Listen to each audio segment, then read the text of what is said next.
Let it be, let it be, let it be, let it be.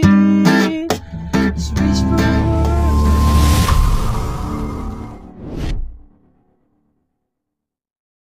Hello mga ka-idol! So ngayon meron na naman akong ituturo sa inyong napakagandang kanta, no? So yung title pala nito ay yung Let It Be by The Beatles. Okay, so napakaganda ng kanta na to at reggae version pala, no?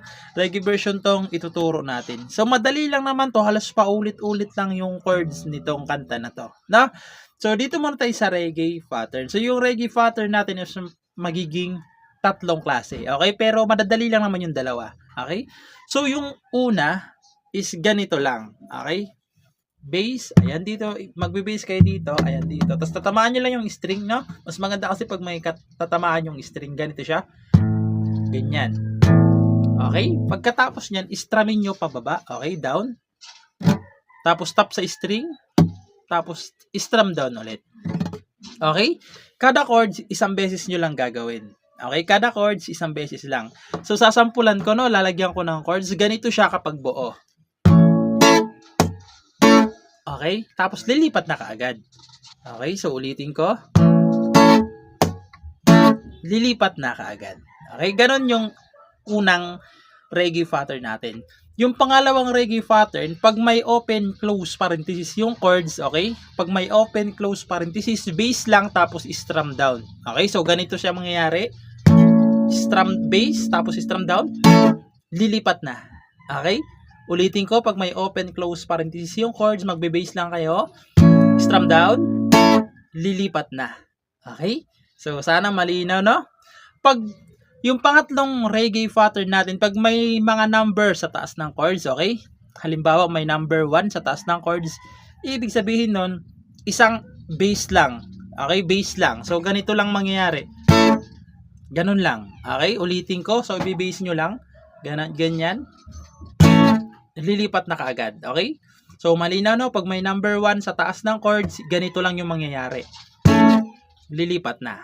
Okay? Yan yung pangatlong reggae pattern natin. No? So, sana nalinawan kayo dyan sa reggae pattern natin, ha?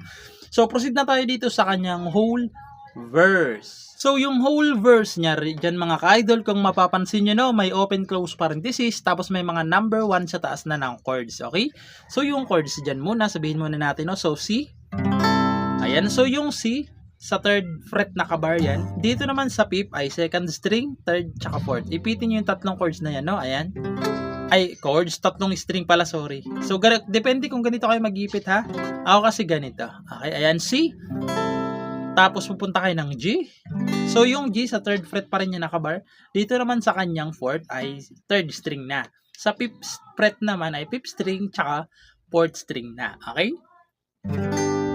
G. Tapos pupunta kayo ng A minor. Ayan. So yung A minor nasa fifth fret na siya nakabar. Ayan. 1, 2, 3, 4, 5. Okay? Sa fifth fret nakabar. Dito naman sa kanyang 7 ay fifth string lang tsaka fourth string. Ayan. A minor. Tapos pupunta kayo ng F. So, normal lang na F yung gagamitin natin. Ayan. So, yung F sa first fret lang nakabar. Sa second fret ay third string. Sa third fret ay fourth string tsaka fifth string. Okay. Normal lang siya na F. Okay. Ayan. Tapos babalik kayo ng C. G. Tapos dito na papasok yung F na may open close parenthesis. So, dito sa may open close parenthesis, nakalagay dyan yung reggae pattern natin, no? Pero i-demo ko pa rin. So, ganito lang pag may open close parenthesis. Bass, down, lilipat na. Okay, ayan. So, klinaro lang natin, no?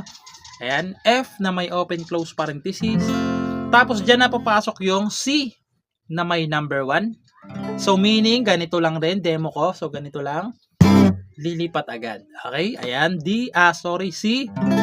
D minor. So, ito yung D minor.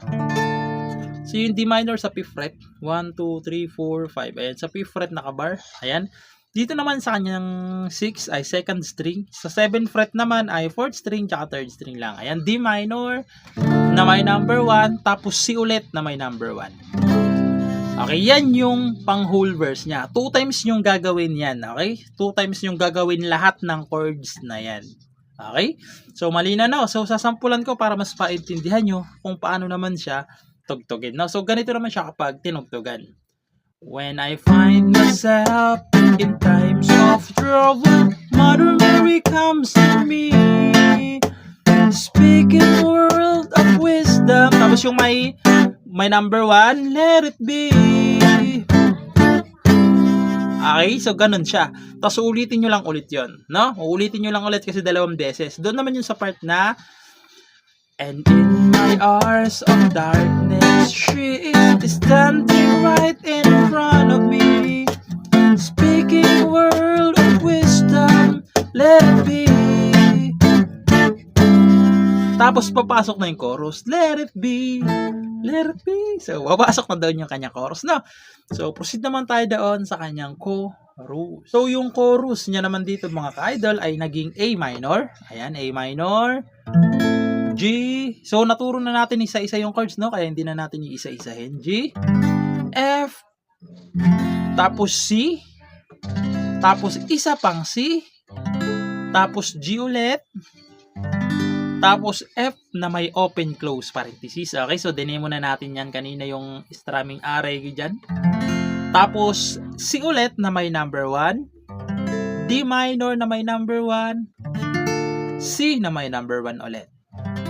Okay, so ganito naman siya sa chorus, no? Para mas maintindihan nyo kung paano siya tugtugin. So ganito naman siya sa chorus. Let it be, let it be, let it be, let it be.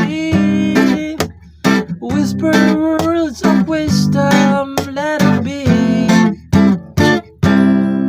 Okay, tapos babalik na naman kayo sa mga chorus. Okay? Sa mga chorus, sorry.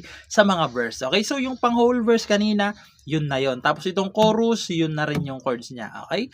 So, ayan lang. So, kung gusto nyo ng strumming nito, so comment lang kayo dyan sa baba para gawa natin siya ng strumming version, no? So, ayan lang naman. Sana naintindihan nyo itong tutorial natin at good luck sa bago nyong matututunan.